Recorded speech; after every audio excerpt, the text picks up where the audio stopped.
Di bawah pohon beringin yang rindang dan tua, terdapat sosok penunggu yang misterius. Ia telah hidup selama ratusan tahun, menjaga pohon tersebut dari segala ancaman. Banyak orang yang takut mendekati pohon itu karena mereka percaya bahwa penunggu pohon beringin memiliki kekuatan gaib yang dapat membantu atau menghancurkan siapa saja yang berani mengusiknya. Suatu hari, seorang anak kecil yang penasaran memutuskan untuk mendekati pohon tersebut. Saat ia mendekat, penunggu pohon beringin muncul di depannya. Namun, alih-alih menyerang, penunggu itu justru menatap anak kecil tersebut dengan mata yang penuh kasih sayang. Anak kecil itu tidak takut. Malah ia merasa ada sesuatu yang menarik tentang penunggu pohon beringin. Penunggu itu kemudian berbicara dengan suara yang lembut. Aku telah menjaga pohon ini selama ratusan tahun. Aku ingin kamu tahu bahwa pohon ini memiliki kekuatan untuk menyembuhkan dan melindungi siapa saja yang menghormatinya. Sejak saat itu, ia sering mengunjungi pohon tersebut. Seorang petani berlari dengan cepat di sawah yang luas, terengah-engah karena ketakutan. Di belakangnya, sesosok hantu muncul dari kabut pagi. Mata merahnya memancarkan kemarahan. Petani itu tidak berani menoleh ke belakang, terus berlari hingga mencapai rumahnya dan mengunci pintu dengan erat. Namun, ketika dia berbalik, dia melihat hantu itu sudah berdiri di depannya, menatapnya dengan mata yang menusuk jiwa. Petani itu pingsan ketakutan. Dan sejak itu, sawah itu dikenal sebagai tempat yang angker.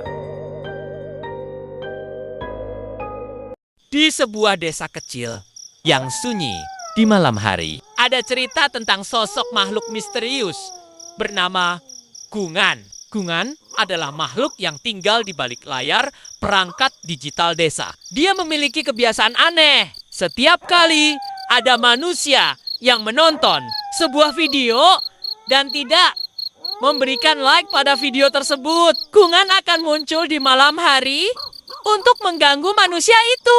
Gungan akan muncul dalam mimpi manusia tersebut. Manusia yang diganggu akan merasa tidak tenang, seperti ada yang mengawasi mereka dari balik bayangan. Penduduk desa mulai menyadari pola ini. Gungan bisa ditenangkan dengan like yang tulus, sehingga dia tidak akan lagi mengganggu. Suatu malam, seorang anak muda lupa memberikan like pada video lucu yang baru saja dia tonton. Di sebuah desa kecil yang dikelilingi sawah dan pepohonan rindang, ada cerita tentang sosok tuyul yang datang setiap malam. Senin, tuyul adalah makhluk kecil dalam mitologi Jawa yang dikenal suka mengganggu dan bermain-main dengan manusia, terutama anak.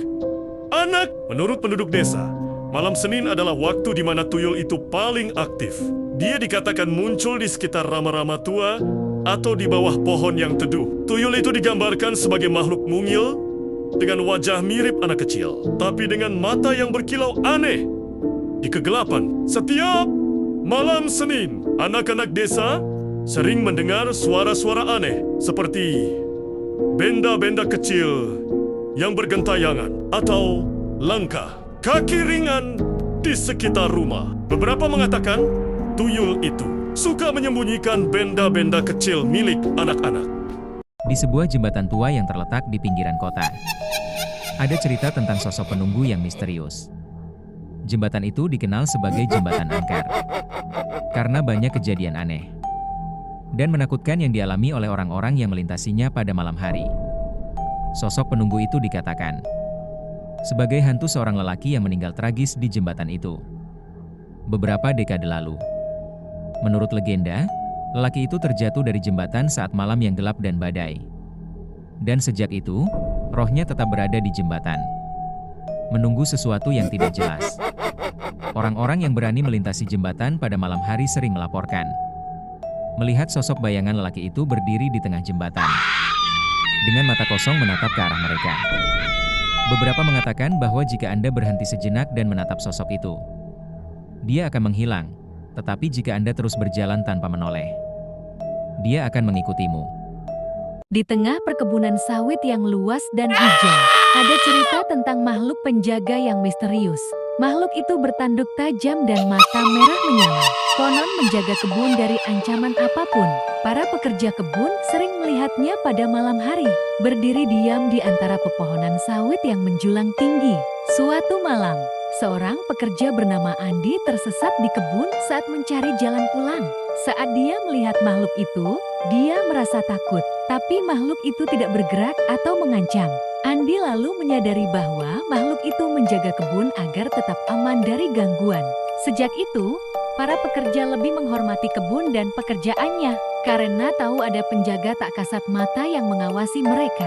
Perkebunan sawit itu menjadi salah satu yang paling produktif. Dan cerita tentang makhluk penjaga tetap menjadi rahasia yang dihormati.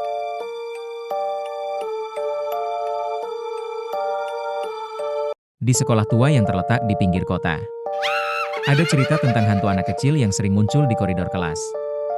Banyak siswa yang mengaku melihat sosok kecil dengan mata besar dan wajah pucat, mengenakan seragam sekolah yang lusuh. Konon, anak kecil itu bernama Riko, yang meninggal di sekolah saat liburan musim panas bertahun-tahun lalu.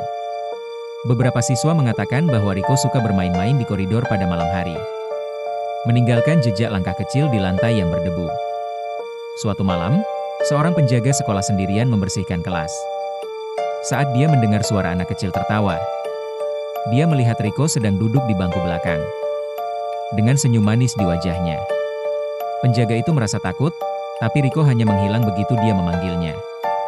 Sejak itu, banyak yang percaya bahwa Riko masih menjaga sekolah, mengawasi anak-anak yang belajar di sana.